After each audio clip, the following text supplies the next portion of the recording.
Meus queridos irmãos, a paz do Senhor. Quero agradecer a Deus e ao meu pastor presidente, ao nosso pastor presidente, pastor Ailton José Alves, pela oportunidade. Eu estou nervoso. Aproveito para desejar, ao meu pastor, à convenção, à mesa diretora e aos amigos que trabalham, cooperam e auxiliam o nosso pastor, desejar um feliz ano novo, que o ano de 2023 seja de bênção. E para toda a igreja que aqui está presente e aqueles que estão nos assistindo. Amém? Só assim vocês vão orar mais por mim. Quero, nesse momento, com a permissão do nosso pastor, convocar a igreja para ler um versículo da Bíblia Sagrada. Primeira Epístola de Pedro, capítulo 5. Quero ler o versículo de número 7. Primeira Epístola de Pedro, capítulo 5, o versículo de número 7. Nos diz assim a palavra de Deus: lançando sobre ele toda a vossa ansiedade, porque ele tem cuidado de vós. Nós acabamos de deixar o ano de 2022 para trás e adentramos ao ano de 2023. E com este ano novo, um ano repleto de expectativas.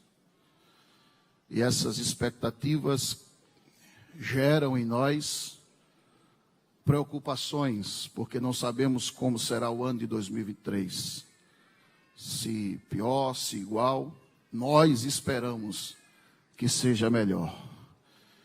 E essas expectativas, elas causam em alguns a ansiedade. E a ansiedade, ela é, segundo alguns estudiosos, o mal do século. Porque é a partir dela, da ansiedade, que duas grandes doenças são oriundas: o estresse e a depressão. E o que é a ansiedade? A ansiedade é o estado emocional de inquietude, de medo, de perturbação do sistema nervoso central. Falta de tranquilidade, receio.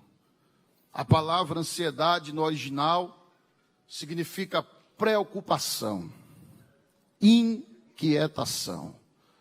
O sábio Salomão, ele disse em Provérbios capítulo 12, versículo 25, a parte A, na versão atualizada: a ansiedade no coração do homem o abate.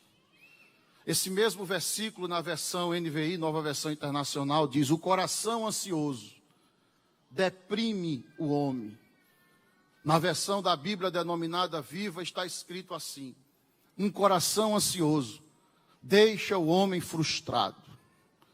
Na versão da Bíblia denominada NTLH, nova tradução na linguagem de hoje, está escrito: as preocupações roubam a felicidade da gente. E como lidar com a ansiedade? O apóstolo Pedro, ele nos dá a receita. Ele diz: lançando sobre ele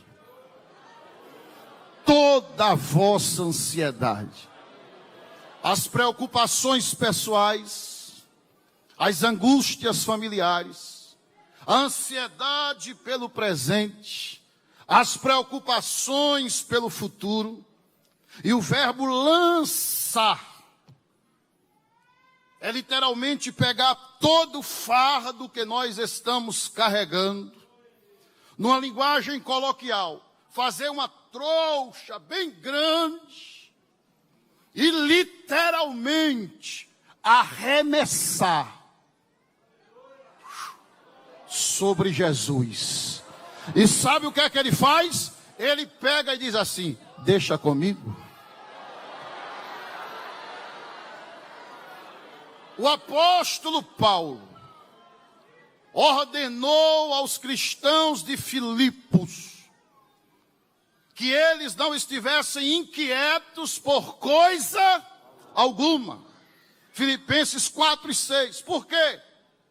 A ansiedade não nos ajuda a resolver o problema no futuro e nos enfraquece no presente. Jesus, ele ensinou os discípulos a terem uma atitude livre de ansiedade. Jesus, ele por 2 vezes, ele pregou sobre a ansiedade. E eu não sei os irmãos, mas falo de mim. É reconfortante para Esli Janai saber que até Jesus repetiu uma mensagem. Porque para mim o poço é comprido e a corda é curta. Jesus falou de ansiedade em Mateus capítulo 6, do versículo 25 ao 34. Foi proferido no Sermão do Monte, quando o seu ministério, durante o seu ministério na Galileia.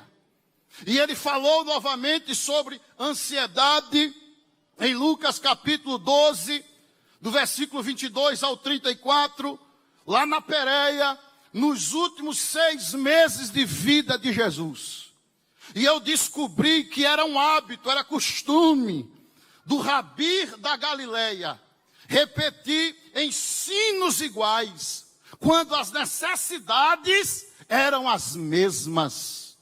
Se você ler Mateus capítulo 6, o versículo 25, ele diz assim: não andeis inquietos ou ansiosos. No versículo 28, ele diz: não andeis, aleluia, ou por que andeis solícitos. No versículo de número 31, ele diz: não andeis, pois, inquietos. E é interessante que em Lucas capítulo 12, versículo 29, ele diz: não andeis inquietos. E é interessante que, se a gente analisar, embora parecida, as duas passagens, no grego, a língua do Novo Testamento, essas passagens não são iguais. Porque em Mateus capítulo 6, versículo de número 31, Jesus está falando da esperança do futuro. Lá em Lucas capítulo 12, versículo 29, ele está fazendo um alerta concernente ao medo. E o que é que Jesus queria dizer para nós? Ele estava dizendo: não oscilem entre a esperança e o medo. Jesus estava dizendo: não se desesperem, não perca a fé. Por isso que no versículo 34 ele diz: não vos inquieteis. No capítulo 12 de Lucas, versículo 22, ele disse: não estejais apreensivos pela vossa vida. No versículo de número 29, ele diz: não pergunteis, literalmente, não façam perguntas. Aí no versículo 32, ele disse: não temas. Porque Jesus, eu cuido de você.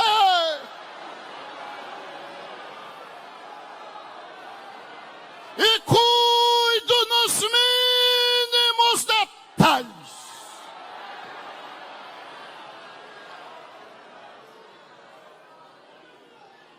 O cuidado de Deus é diário.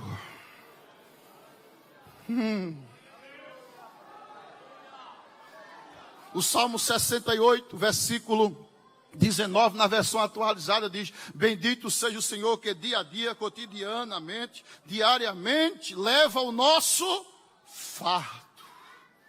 Diariamente, Ele cuida de cada um de nós. Como eu faço para vencer a ansiedade? Talvez seja a sua pergunta esta noite, você que está nos acompanhando. É interessante porque, para vencermos a ansiedade, o segredo está justamente no campo de batalha, no campo de visão, melhor dizendo. A forma como nós enxergamos as coisas. Vou repetir, o segredo para vencer a ansiedade está no campo de visão. A forma que nós enxergamos as coisas. Quer ver o primeiro segredo para vencer a ansiedade? Segundo o livro das Crônicas, capítulo 20.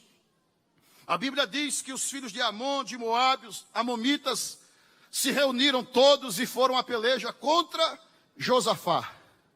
Versículo 3, quando Josafá vê a multidão, a Bíblia diz, ele teve medo. Qual foi a causa da ansiedade? Medo. O medo produziu em Josafá ansiedade. Mas se você vê o versículo 12, ele faz uma oração e encerra assim: porém, os nossos olhos estão postos.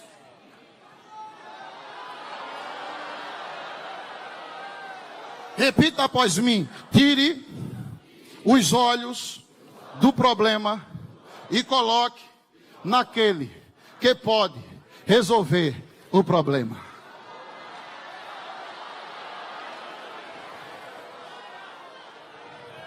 Deixe de olhar para o problema e olhe para quem pode resolver o problema.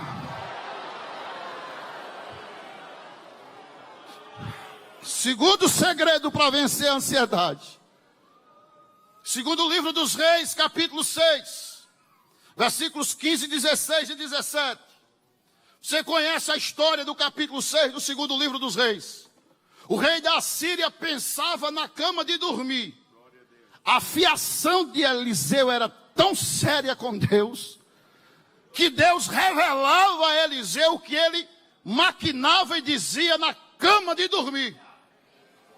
Vou pegar o rei de Israel ali em Afogados. Aí Eliseu disse: rei, por Afogados não, vá pela Caxangá.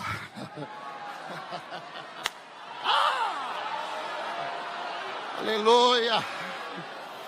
Glória! Depois de umas 10 tentativas, não tem cabueta no meio da gente. Alguém disse: é não. É porque tem profeta em Israel.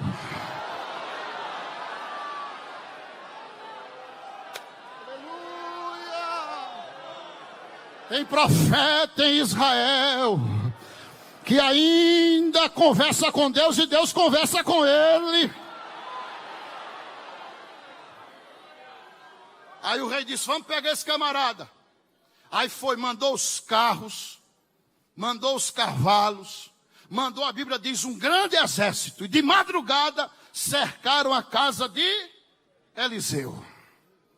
Geazi acordou mais cedo, quando olha, aí faz: ai meu Senhor, que faremos? Causa da ansiedade, desespero. Se desesperou diante da situação. E eu quero abrir aqui um parêntese. E quero dizer uma coisa: o desespero, ele cega.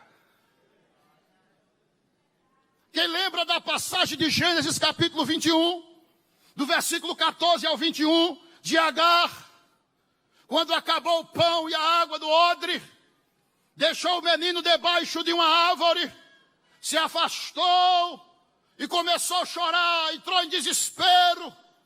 Aí a Bíblia diz que o menino orou: Deus de meu pai Abraão, mamãe está chorando, eu não sei o que não, mas faz alguma coisa.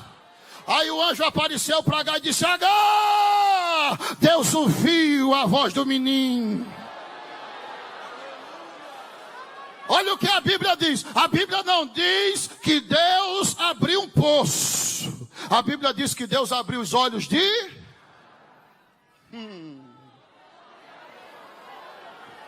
Às vezes a solução está bem pertinho.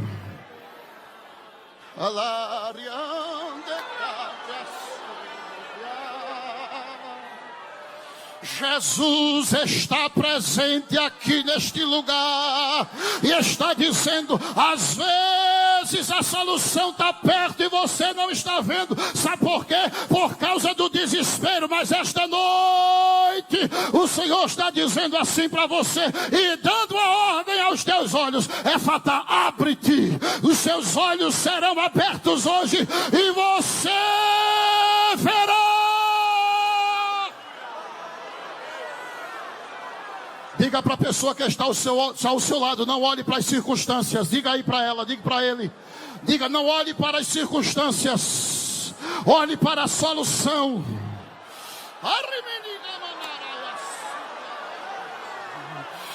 Eminente de que me ai,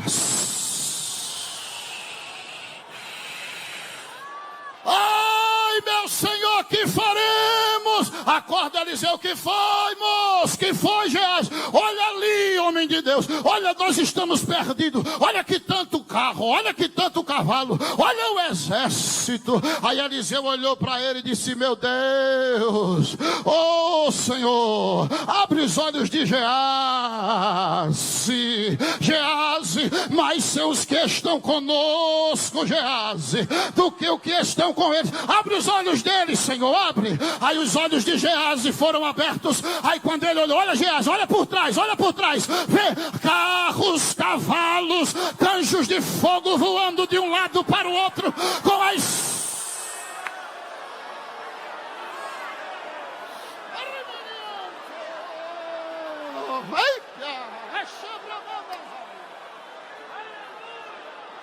Comece a olhar para a solução, comece a olhar para a solução. Não olhe para as circunstâncias. Jesus te trouxe aqui hoje. Você vai vencer a ansiedade. Sabe por quê?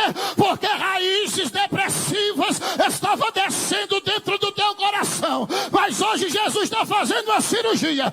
Está abrindo o teu coração e está indo lá e está repreendendo.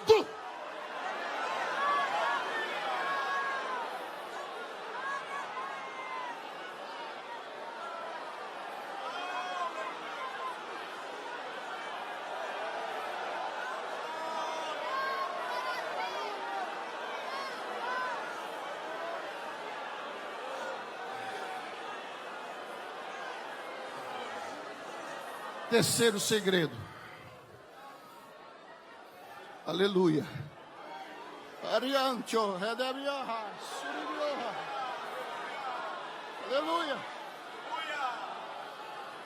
Terceiro segredo. Números capítulo 13. Versículos 27 e 28. Vocês conhecem a história do capítulo 13? Os 12 espias que foram espiar a terra prometida. Chegaram,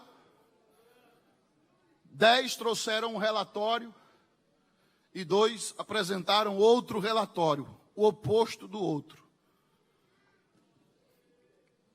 Olha, eu quero fazer uma pergunta aos irmãos. O que foi que Deus prometeu para o povo de Israel? Agora, veja, irmãos. Eles foram acometidos de um complexo, chamado complexo ou síndrome do gafanhoto, que nada mais é do que complexo da inferioridade. Versículo 33. Observe. O inimigo me diminuir, como Golias fez com Davi, é normal, é comum. Agora eu me diminuir aos meus próprios olhos, diante do meu inimigo, aí é outra coisa totalmente diferente. Eles olharem para nós e nos enxergarmos como gafanhoto, normal. Agora, eu olhar e me sentir um gafanhoto diante dele, foi o que aconteceu. Aí eu pergunto para a igreja novamente, o que foi que Deus prometeu? Terra ou gigante? Gigante ou terra? E por que olharam para os gigantes?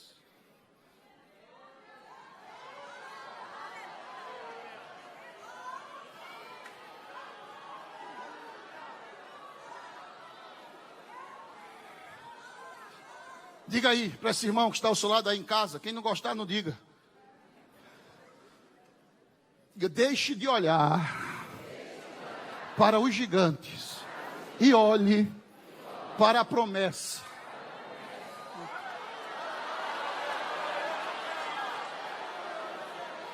O que foi que Deus lhe prometeu? A terra é boa ou não? É boa ou não é? Olha o fruto. E por que você vai olhar para os gigantes? Deixe de olhar para os gigantes e comece a olhar para a promessa. Aleluia! Quem tem promessa de Deus aqui? Lance sobre ele toda a sua ansiedade, porque ele vai cuidar de você. Ele vai entrar com você como já entrou o ano de 2023. Ele vai cuidar de você como cuidou até hoje. Você é um sobrevivente. Alguém achava que você não chegava aqui, mas você chegou. Olha, você chegou aonde muitos não imaginavam que você chegasse. Você chegou, sabe por quê? Você é um sobrevivente. Você sobreviveu tantas calamidades, tantas tempestades, até pelo Covid você passou. Aleluia! E Deus te trouxe até aqui. E Deus me enche de autoridade nesta noite para dizer: eu vou te levar mais adiante. Sabe por quê? Porque eu tenho uma promessa. E a promessa ainda não se cumpriu. Não se preocupe com os gigantes. Olhe para a promessa. Levanta a tua mão para cima. Cadê você, sobrevivente? Sente a presença de Jesus aí, sente. Sente a presença de Jesus aí em casa. Sinta a presença de Jesus. Jesus está tomando você esta noite e está te enchendo de uma graça tão grande.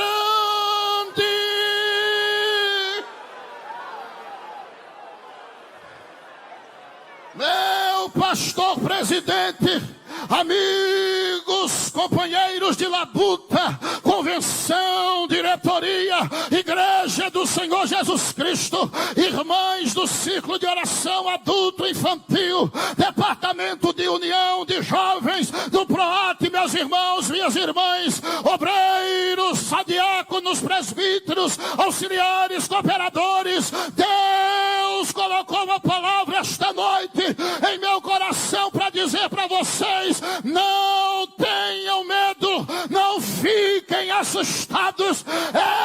Esta igreja é minha.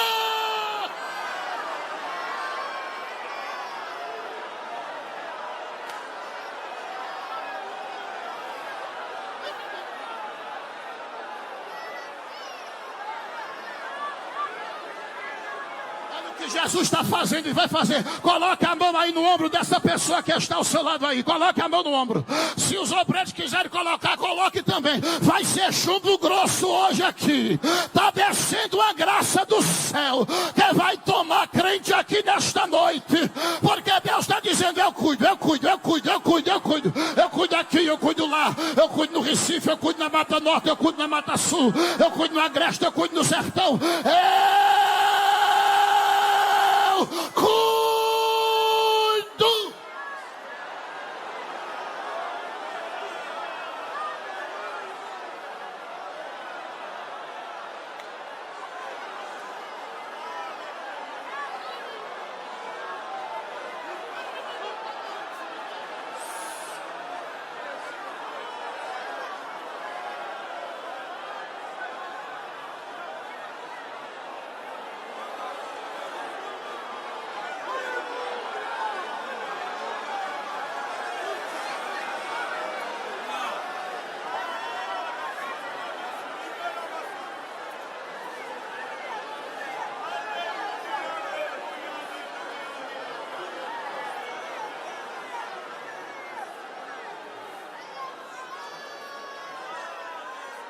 Meus irmãos,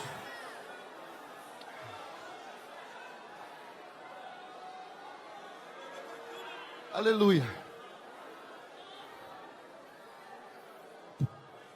Deixa eu lhe contar uma história e já vou encerrar.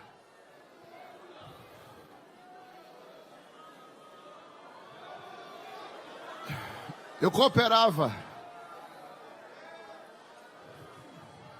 numa congregação denominada Maria Cristina, na cidade de Belo Jardim. Na época, o pastor Amaro Januário era o pastor da filial. Está enfermo. E eu nunca ganhei muito, mas sempre o que ganhei, administrava para não dever, que eu nunca gostei de dever. E abri uma continha no banco, na época era Banco Real, hoje é Santander. E uma pessoa que a gente havia ganhado para Jesus, influente ali na cidade, tinha um negócio e começou a me pedir cheque emprestado. E a esposa sempre sabe, meu bem, eu disse, não. Eu assinava, meu pastor, cheque em branco e dava para ele. Resumindo, começou a voltar. E resumindo, chegou um montante que se eu passasse 4 meses exatos, recebendo sem gastar um centavo, ficava perto para cobrir o valor que ele deixou. E eu fiquei desesperado. Meu Deus, e agora? Vou dever, Jesus? Obreiro da tua casa, alguém vai ver aí meu nome nas praças, no supermercado, em lojas, cheques meus. E eu fiquei desesperado e comecei a orar. Comecei a buscar a Deus, orando, buscando, de joelho, de jejum, oração. E um irmão da congregação, vou citar nomes, irmão Naldo, ele trabalhava como ainda hoje trabalha, na Ceasa de Caruaru. E ele me viu muito preocupado. Eu nunca gostei de contar meu problema para ninguém. Era eu e Deus, Deus e eu. Ainda hoje é assim. Mas esse irmão, ele veio a mim e eu senti algo diferente. Podia ser negócio de Deus. Ele disse, irmão Adriana, eu estou percebendo que o senhor está preocupado. E eu contei a situação a ele. Resumindo, ele disse, eu vou fazer o seguinte. O senhor tem como arranjar um cheque? Porque eu não tinha mais, que estava bloqueado. Ele disse, tem como arranjar um cheque? Eu disse, tem. Ele disse, com quem? Eu disse, com minha sogra. Sogrinha, ó. Aí ele disse, arrume. Vou fazer o seguinte. O valor da dívida você vai colocar no cheque. Eu vou negociar lá com os meus contatos da Ceasa. Com o jurozinho mínimo possível, um mínimozinho, quase nada. 30 dias para frente. Se você não tiver, aí a gente empurra mais 30 dias. E vai empurrando aquela famosa bola de neve. Eu disse, amém. Arranjei a folha de cheque com minha sogra, ela deu com muito carinho. Passei o cheque. Aí, irmão, nesses 30 dias, eita luta com Deus. Eu orei tanto que a pele dos cotovelos caiu tudo. Eu andava pela rua chorando. Eu pregava e chorava. Deus abençoando o trabalho. O povo não entendia muito. Eu me desesperava. Eu dizendo, Senhor, faz alguma coisa. Me ajuda. Chegou no dia de cobrir o cheque. Botei a mão no bolso. Não tinha R$1. Eu digo, agora vai dar para mim. Complicou minha vida e agora da minha. E sogra é benção. No outro dia, eu disse à minha esposa,